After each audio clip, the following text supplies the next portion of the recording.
Greetings everyone, it's me Krish from Gossipfunda, and today I'll show you how you can fix screen flickering on your Android device with a simple solution.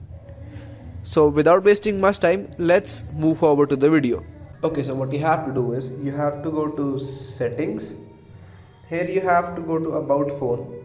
Then you have to multiple times you have to click on MIUI version.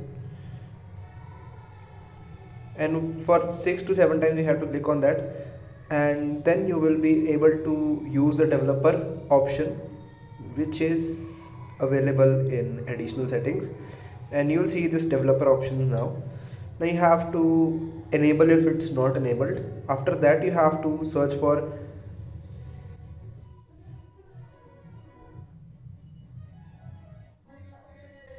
after that you have to search for disable HW overlays, which is disable hardware overlays, and you have to enable that. And once you have enabled that, your problem will be solved completely.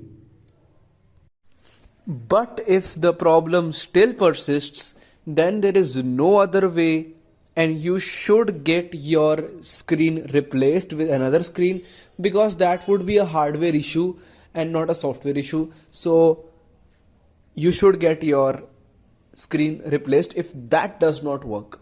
So that is it for this video, and if you like the video, hit the like button. Don't forget to subscribe to the channel. It's me Krish from Gossipfunda, and I will see you in the next video. I hope you have a good day.